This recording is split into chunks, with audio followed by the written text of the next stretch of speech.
Welcome to the show, everybody. It's the Crypto Lark, bringing you your daily dose of cryptocurrency news.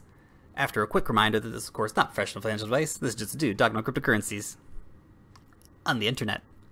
Let's get into it, guys. Whew. Gosh, that's a lot of red. Wowzers. Okay, well, we're going to go on to our first news story then.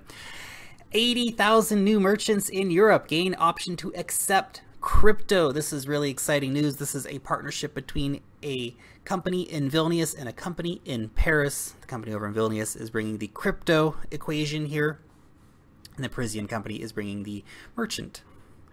Now, this is really exciting because 80,000 new merchants, that is a huge amount of merchants across Europe. Now, look, I realize there's millions of merchants across Europe, but you cannot discount that this is some really exciting news and will just make us one step closer, yet again, to getting to that mainstream adoption that we so deeply need in crypto. Over in South Korea, 6,000 South Korean outlets to make cryptocurrencies available by Q2 2018. Adoption, adoption, adoption. This is also very exciting news. This is a partnership between BitThumb and a mobile payment provider named Pay in South Korea.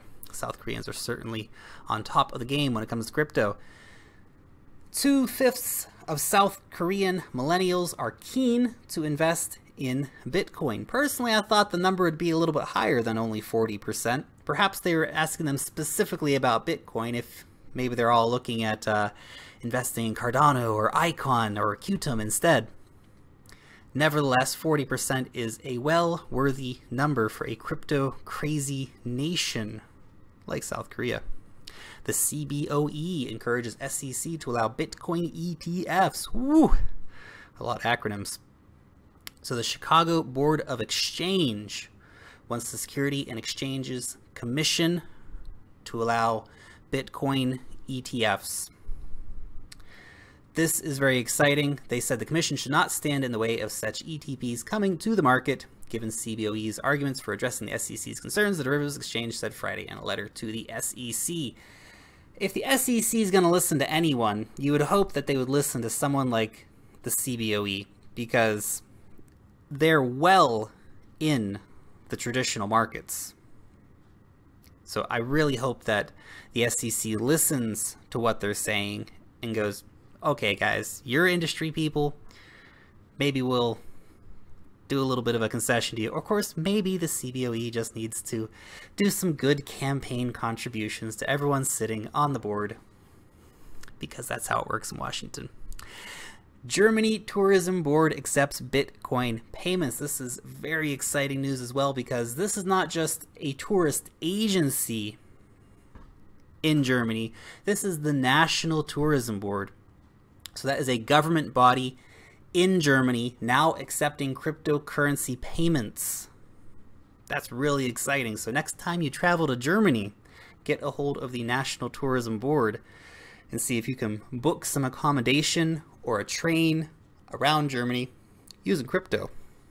Very cool. Over in Chile, Chilean exchanges seek clear regulations on crypto after banks denied them services. This adds Chile to the continuing list of countries where we see banks saying to crypto exchanges, we don't want your money. Well, you just think about that for a second. Banks going, you can keep the money, guys. We don't really want it. It's a ludicrous situation, if you ask me. But nevertheless, it is an unfortunate turn of events in Chile. Will only, of course, push the exchanges elsewhere, and someone else is going to get that money. Chilean banks will simply miss out. Biotron partners with SophiaTX. Very cool stuff. Now, Biotron is a personal data analytics platform using blockchain to facilitate data and to host smart contracts between data providers and data customers, coming to a SophiaTX blockchain near you. Great partnership for both involved. Life ID and Rchain Cooperative announced that they will be working together in a strategic partnership to help Life ID develop their identity layer. really cool stuff. Great partnership for both involved yet again. Major software update for Cardano. This is the biggest update that's happened since the mainnet release back in September.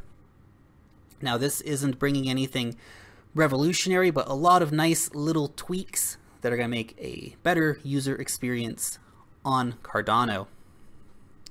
Liaison partners with Tyrion to secure enterprise data using blockchain proof technology. Another great partnership announcement. Liaison has 7,000 customers in 46 countries working on data management technology. And final news bit of the day, Greenwood Solutions and PowerLedger partner to bring distributed renewable energy trading to Melbourne. This is PowerLedger's first foray into Victoria, but very exciting nevertheless. Great to see PowerLedger expanding, of course, beyond Western Australia. If anyone out in Melbourne is planning on using this, hit me up in the comment section down below. I'd like to know if this is something that you would actively look at using. Certainly very interesting, and of course, yet another great notch in the belt for PowerLedger. Before we finish up today, if you want to be in to win a Lisk t-shirt, I have got a US men's medium and a women's US medium that is large European sizes.